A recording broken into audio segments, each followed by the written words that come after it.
de la ciudad que fue a vivir al campo como parte de sus estudios por una tesis o algo así, y se quedó a vivir en una familia en el campo, en una comunidad. Y él prometió, cuando ya regresaba a la ciudad, prometió que alguna vez, siendo profesional y teniendo dinero, juntaría para enviar los pasajes, sobre todo a un joven de la familia con quien se había hecho muy amigo. Y en efecto, algunos años después, envió el dinero, envió los pasajes, y este jovencito del campo, de esta comunidad, vino a la ciudad para vivir en la casa de este joven. Y ahí nomás, el joven de la ciudad estaba muy entusiasmado por la visita y por llevarle a conocer las calles de la ciudad del mismo modo como el jovencito del campo le había hecho conocer su tierra. Y salieron a la calle, a una avenida muy transitada, donde estaba lleno de gente y tiendas y vehículos y todo. Y mientras caminaban, el joven del campo le dice al de la ciudad, le dice: espera un momento, estoy escuchando a un grillo que está llorando de pena. El joven de la ciudad le dice: estás loco, vamos en medio de esta bulla a escuchar a un grillo llorando de pena, por favor camina nomás. No, espérate, es que está llorando con mucha pena ese grillo, por favor olvídate del grillo y camina. No, le dice, es que ese grillo tiene mucha tristeza. Camina, por favor, de hecho. De manera que el joven del campo ha empezado a caminar contra su voluntad casi. Pero se le ocurrió una idea. Ha metido la mano al bolsillo disimuladamente, en medio de toda la gente. Ha tomado una moneda y la ha dejado caer sobre el piso. Y la moneda ha tintineado. Y toda la gente que estaba transitando, incluido el joven de la ciudad, han volteado tocándose los bolsillos para saber si a ellos se les había caído esa moneda. El chico del campo le dijo: ¿te das cuenta? Ustedes son capaces de escuchar una moneda sonando, pero no son capaces de escuchar a un grillo cuando está llorando de pena. Creo que es importante tomar en cuenta qué nivel de importancia podemos darle a determinadas situaciones que ocurren a nuestro alrededor y que por diversas razones, sean personales, sociales, económicas o lo que fuera, no les damos importancia, no las tomamos en cuenta. Puede estar estallándonos en el rostro esta realidad y ni siquiera pestañeamos. Podemos estar apostando el futuro de nuestros hijos con esto y no somos capaces de sentir la tragedia que se nos viene encima. Podemos haber heredado una enorme capacidad de reflexión, estar vivos a causa de gente que vivió defendiendo la tierra, pero no sabemos honrar esa memoria. Entonces pienso que un punto fundamental de partida es estar dispuestos a escuchar, estar dispuestos a comprender, estar dispuestos por lo menos a abrir la puerta para darnos cuenta que hay una realidad muy concreta en el que nosotros estamos inmersos y que de muchas maneras puede repercutir en nosotros mismos y en el resto de la gente.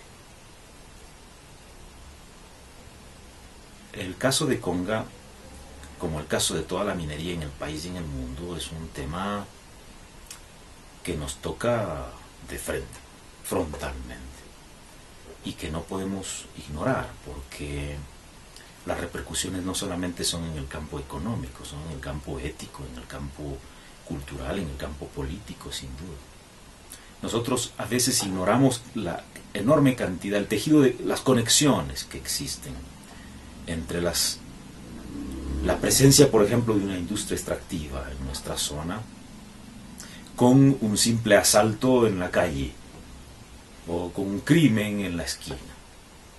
No podemos cerrar los ojos a las interrelaciones que hay a partir de determinadas variaciones en los contextos, llámese económicos en este caso. Nunca se preocuparon por Cajamarca, y es raro que ahora se justifique la explotación, por ejemplo, con la minería en nombre de nuestro propio desarrollo. Es decir, cuando le interesa a determinadas personas para su propio desarrollo, resulta que tendría que repercutir en nuestro desarrollo cuando antes no se interesaban por nosotros. Es muy interesante en qué momento llegamos a ser valiosas las personas o los pueblos. ¿A nombre de qué razones podemos llegar a ser interesantes nosotros, ¿no? Y lo que puede ocurrir en Cajamarca es solamente una muestra de lo que puede ocurrir en cualquier parte del mundo. Es decir, no somos un pueblo de indios afincado en las alturas de la serranía, sin ningún vínculo con lo que tendría que ser la capital del país o cualquier pueblo de la tierra. Lo que pase con nosotros, como lo que pasa en diversos lugares del mundo, es nuestro problema, es un problema común. Cajamarca, desde el punto de vista oficial, se ubica en el segundo nivel de pobreza extrema en el país. Y eso tiene una concreción. Y la pregunta es si después de 20 años de presencia minera, ¿por qué del cuarto lugar al que habíamos logrado salir entre todo el país, todos los departamentos del país, por qué después de 20 años volvimos a bajar al segundo lugar? ¿Qué pasó? Porque uno pensaría, bueno, se justifica porque después de tanto tiempo ya no hay pobres. Y entre paréntesis habría que preguntarnos de qué clase de pobreza estamos hablando. Entonces hay una evidencia muy concreta que el supuesto avance o desarrollo que generarían las industrias extractivas no necesariamente se sujeta a la realidad. Y además hay una cuestión histórica que muy pocas veces se toma en cuenta. No sé vos, pero yo en lo particular no conozco ningún pueblo del mundo en la historia que haya sobresalido desde el punto de vista económico, cultural, vivencial, como consecuencia de la explotación minera. Yo particularmente no lo conozco.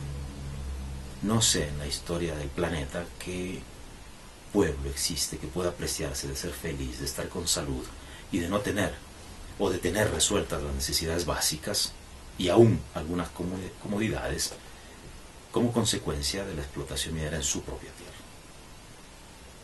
Yo no lo conozco. Lo que trato de decir es que no hay una justificación, no hay manera de torcerle el brazo a la realidad histórica para convencernos que es en nombre del desarrollo y qué tipo de desarrollo la razón para poder dar lugar a un proceso como este. La antiversidad ecológica de nuestros pueblos es impresionante. Tenemos más de 80 espacios vitales acá de los 104 que existen en el mundo. Es decir, la diversidad y riqueza ecológica aquí es extraordinaria. Y si en este contexto se asienta una cultura de agricultores con una gran capacidad de producción para el autosostenimiento y para sostener este país, en un contexto de deterioro ambiental irreversible, porque ya no hay forma de curar la desgracia que hemos ocasionado, el culmen de la creación. Ya, no hay forma de resolver esto, salvo detenerlo un poco. Insistir en un tipo de industria que pudiera llevar a un caos, a precipitar un caos, a precipitar esta debacle ambiental. No veo la justificación, sobre todo en un contexto, como te decía, ambiental extraordinario y con esta capacidad criadora de los pueblos, heredada de una cultura milenaria con capacidades demostradas además a través de los tiempos.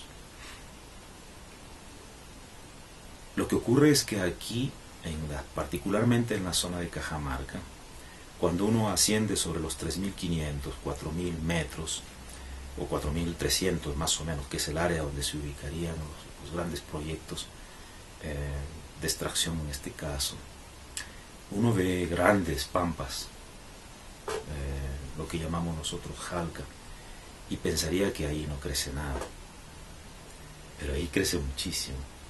La mayor parte de la producción de los tubérculos andinos, que es fruto además de la civilización, de esta civilización andina, se dan ahí en esta zona. Esta es la zona también donde se crían los animales, son pastizales para la producción de leche además. En todo el país somos los más grandes productores de leche y de maíz amiláceo y de lenteja. Producción altísima. En el caso de la lenteja producimos más del 78%. O sea, no estamos hablando de moco de pavo, estamos hablando de producción concreta. Y claro, eso puede explicarse en el hecho de que más del 76% de la población es rural, es campesina. ¿Y qué ocurre?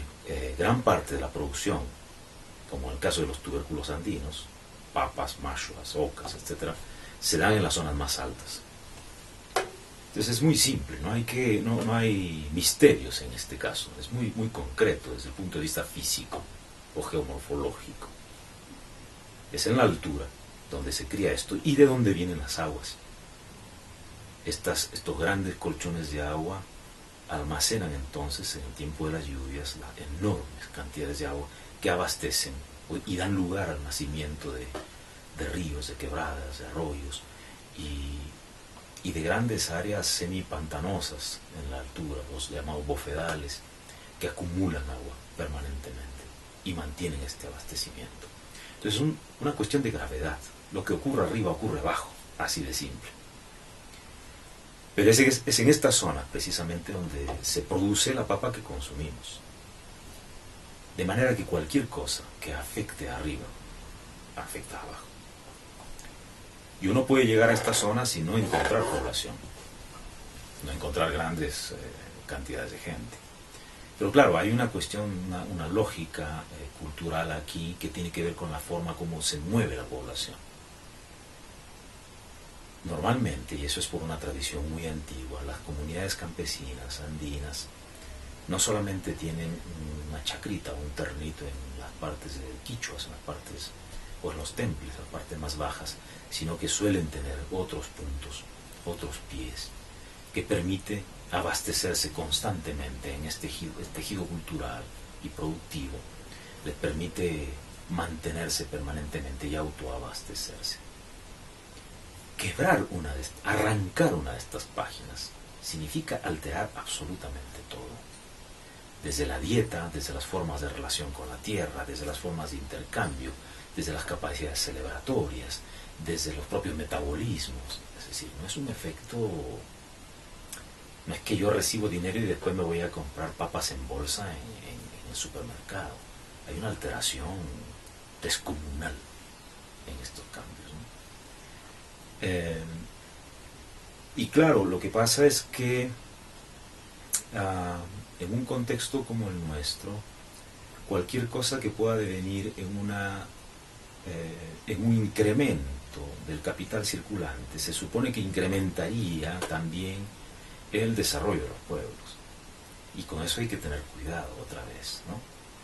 Porque ¿qué significa esto efectivamente en los modos de supervivencia de nuestras poblaciones y de toda la población realmente? ¿Qué significa tener una alteración?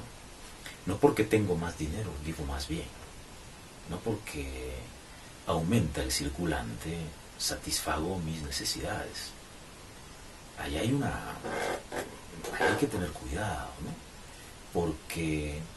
No porque tengo más dinero estoy más sano. Entonces, ¿de qué forma repercutiría efectivamente la supresión de grandes zonas de tierra, de áreas productivas, sino peor aún, cómo afectaría en el tema del agua? Ahí hay un bemol gigantesco, porque nosotros podríamos tener tierra, podríamos tener semillas, podríamos tener herramientas, podríamos tener fuerza, trabajo, Pero si no tenemos agua, no tenemos nada. La agricultura realmente es crianza del agua. La agricultura es agua. Aunque tenga todos los otros componentes necesarios para la actividad agrícola, no contar con el agua de calidad y de cantidad significa una amenaza real a la producción. Y si una amenaza a la producción significa no solo una amenaza a las formas de vida de una cultura, sino a la real capacidad de alimentación, de sostenimiento. Cuando estamos hablando entonces de estas alteraciones, estamos hablando de alteraciones de agua respecto al tema del agua. Y en el caso particular de este proyecto minero, si la población cajamarquina ha reaccionado con tanta vehemencia, explicable y justificada vehemencia, ha sido porque se ven afectadas durante 2 décadas las fuentes de agua, se ve amenazado el abastecimiento del agua, pero se ve también el riesgo de que colapsen estas zonas, ¿no? En este caso particular estamos hablando de 4, por lo menos 4 grandes lagunas, 4 grandes espacios. 2 convertidos en basurales y 2 que desaparecerían por la propia extracción, ¿no?, que está debajo del mineral. Es decir, es un hecho, no es una amenaza, en este caso es un hecho concreto. Y claro, son fuentes de las que salen un tejido muy grande de arroyos, de ríos, etc., de canales, etc. Ya en el transcurso de estas décadas, de estas 2 últimas décadas, se ha visto amenazado el abastecimiento de agua. Muchas zonas que no tienen agua o que siempre la tuvieron y que ahora a las 8 de la mañana, 9 de la mañana ya no hay agua, ¿no? Eso es un hecho concreto, real. Y uno puede verlo en el paisaje urbano. Nunca veías un tanque de agua en los techos de las casas. Ahora por donde volteas está lleno de tanques de agua, ¿no? Eso es tangible el cambio que ha habido. Y lo que ocurre aquí es que pienso que otra cosa que tiene que ver son las relaciones públicas, de qué manera se han manejado estas cosas. Creo que una de las ofensas mayores es tratar a las comunidades como una manga de ignorantes. Pueblos enteros que durante centurias saben lo que es la relegación y el hambre, ser tratados además como delincuentes porque defienden su tierra, es mucho más que un insulto. Es un desconocimiento a la contribución real y concreta y cotidiana de sostener este país con su capacidad productiva, porque no tendríamos nada en nuestras mesas si no se produjera en el campo. Entonces la amenaza real es en agua, porque estamos hablando de movimiento de tierra con los procesos extractivos gigantescos a la vez, ¿no? Un anillo de oro que uno puede lucir en su matrimonio implica por lo menos una remoción de 3 toneladas de tierra cultivable y de roca madre.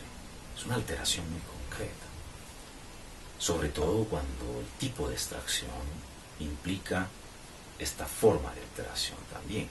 Y estamos hablando de millones de galones de agua. Lo que ocurre tal vez es que muchas veces en las ciudades, acostumbrados a machucar un botón y ver la luz, o abrir una llave y tener el agua, no nos hace entender qué difícil puede ser para una comunidad en estas alturas abastecerse de agua, y cuidar el agua, y criar el agua. Entonces son alteraciones concretas que generan reacciones concretas. Y como te digo, basados en la experiencia sostenida en estos últimos años, uno ya no puede seguir creyendo en ese tipo de promesas que nunca se cumplen. Hace ya varios años, en el proceso de recojo de la tradición oral, lo que acompaño, me tocaba trabajar el tema de la familia en la tradición oral cajamarquina.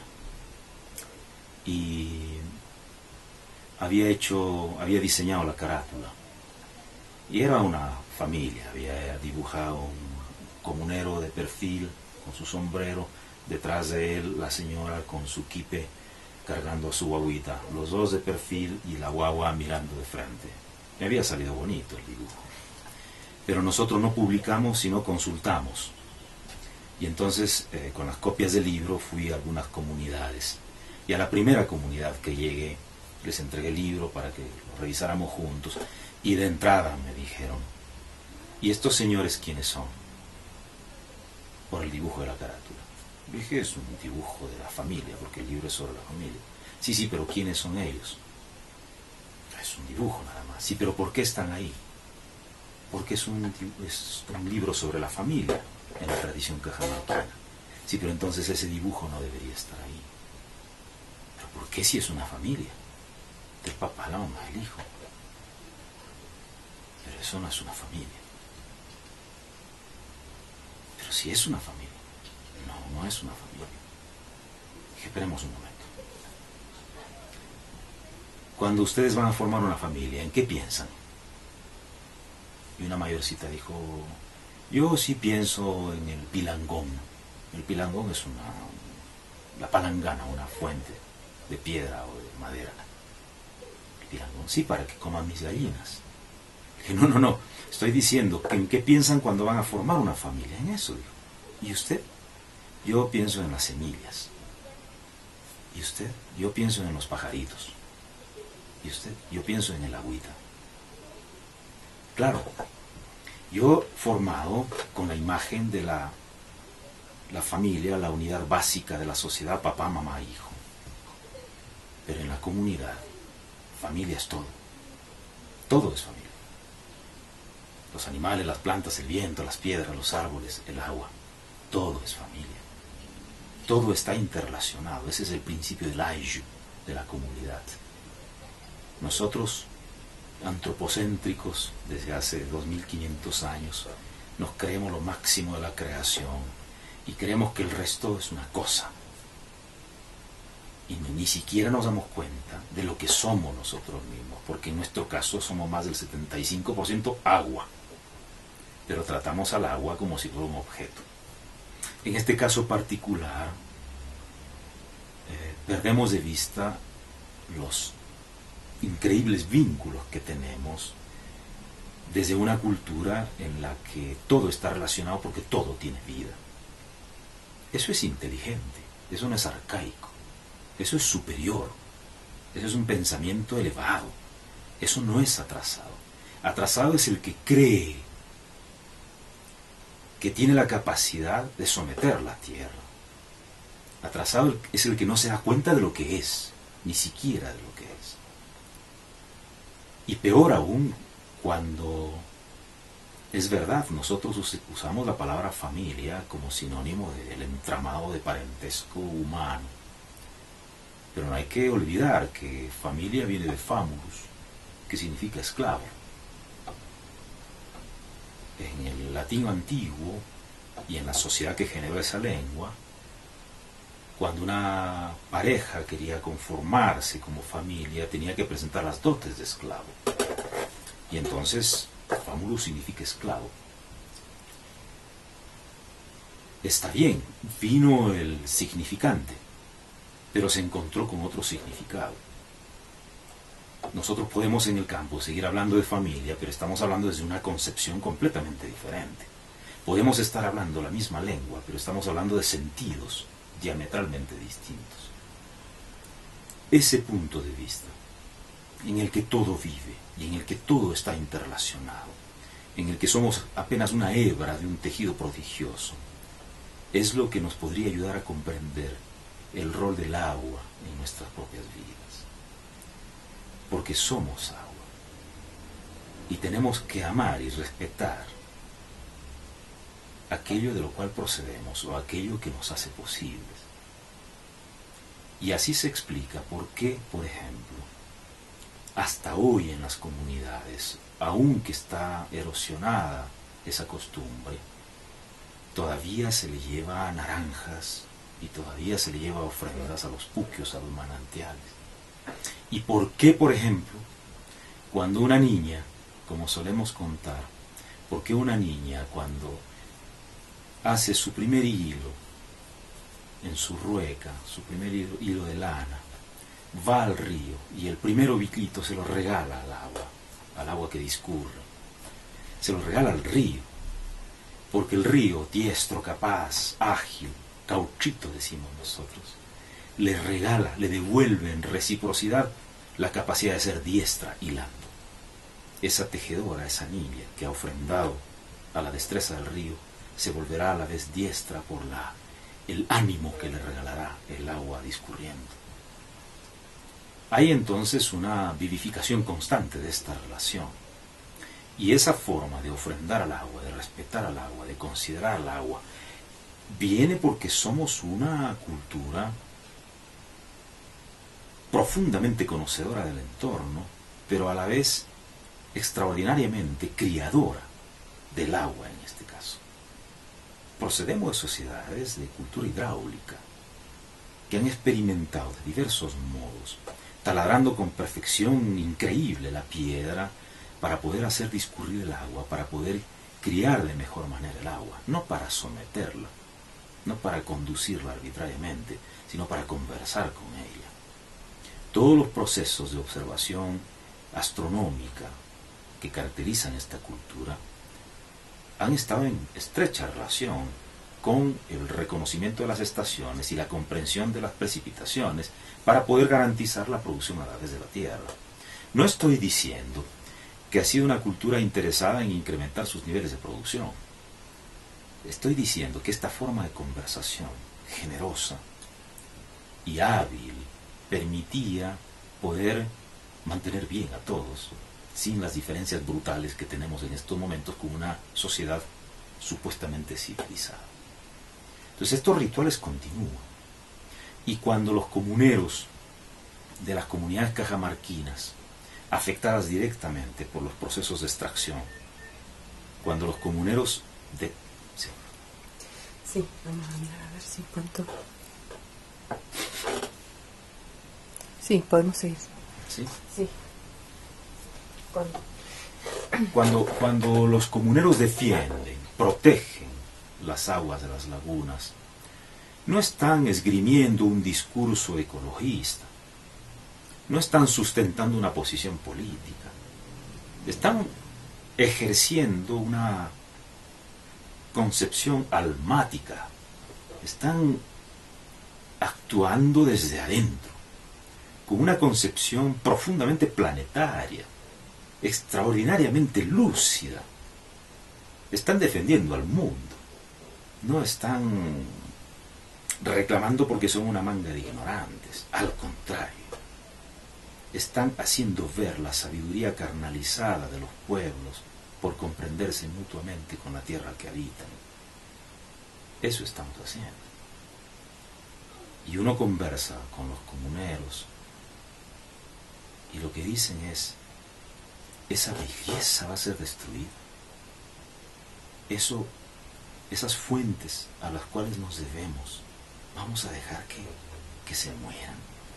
Y después, ¿qué le decimos a nuestros hijos?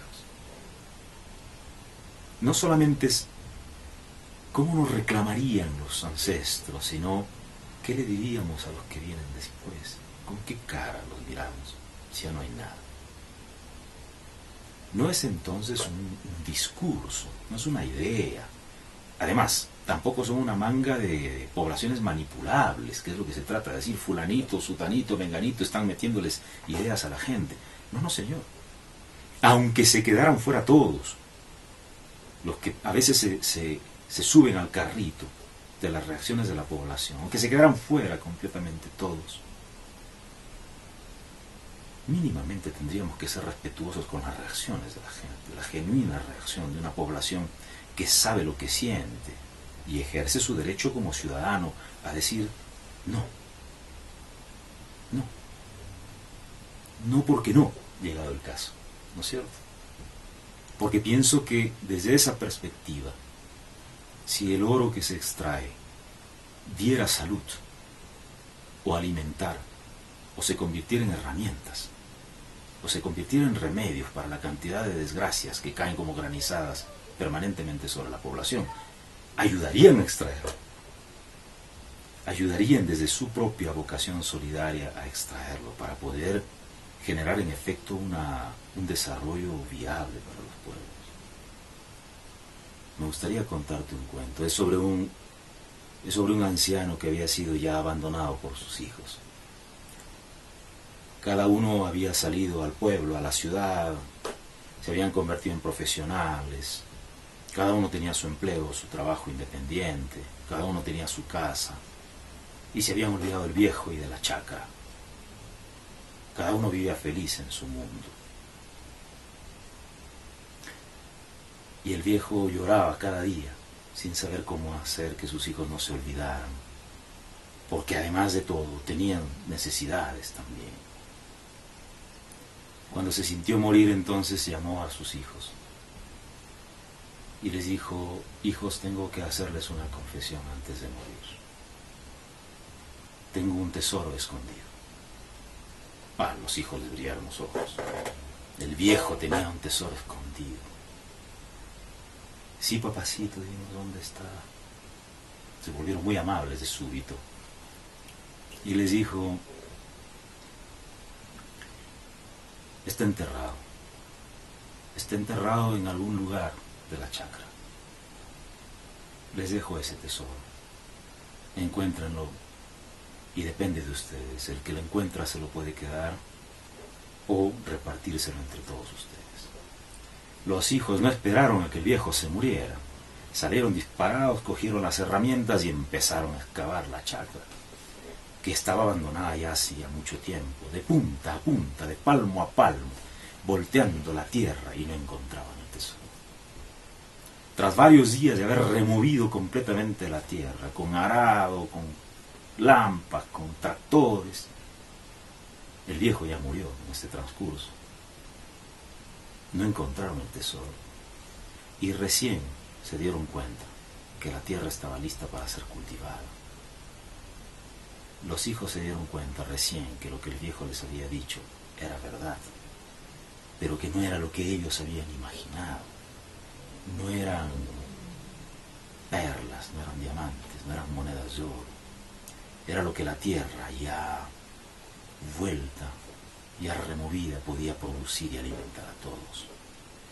Recién entonces se dieron cuenta. Si no tuviéramos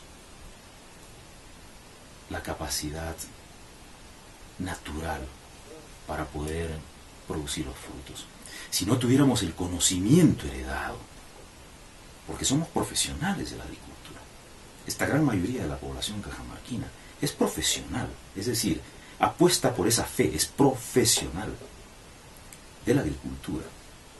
Y un campesino es un altísimo profesional de la supervivencia humana, porque no solamente sabe sobre semillas, sabe sobre suelos, sabe de agua, sabe de sistemas de riego, sabe de estaciones, sabe de señales de la naturaleza, sabe de relaciones sociales y humanas para poder comprenderse y trabajar juntos, sabe de sistemas económicos complejísimos para poder repartir y abastecerse en medio de su pobreza. Es decir, es un virtuoso de esta vida que nos golpea cada día. Un campesino, un agricultor, es un altísimo profesional y merece nuestro más absoluto respeto. Y lo que alguien puede aprender por 5 años en la universidad, los comuneros lo aprenden desde antes de nacer y lo siguen aprendiendo hasta sus últimos días. Pero no solamente merece respeto, es que trae consigo y hereda un bagaje extraordinario a nivel agrícola, a nivel de supervivencia social, económica, cultural. Si esta capacidad está ligada a un ambiente extraordinario, ¿qué más necesitamos, salvo la voluntad, para poder emerger como pueblo, como país, como continente? Entonces no es tanto lo que nos falta descubrir, es más lo que nos falta recordar y tomar en cuenta para sobresalir en medio de estas penurias. nosotros ayudaríamos, como decía antes, si realmente fuera necesario. Pero reconocer de dónde venimos y a dónde estamos yendo es una urgencia, es un desafío constante y demanda bajarse del caballo y tener la humildad de comprender que los permanentemente descamisados son los que están poniendo el pecho para proteger el mundo de una devastación constante. Y ojalá podamos volver la mirada a esto. Ojalá podamos comprender esta capacidad que tenemos. Creo que te contaba que en Cajamarca, para citar un caso, a nivel educativo, no hay una facultad, por ejemplo, de antropología, no hay historia, no hay un curso sobre cultura campesina andina.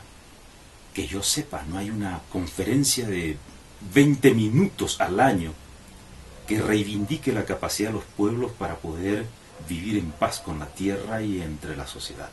No la hay. Algo anda mal, hay un vacío que tenemos que comprender e intentar reescribir.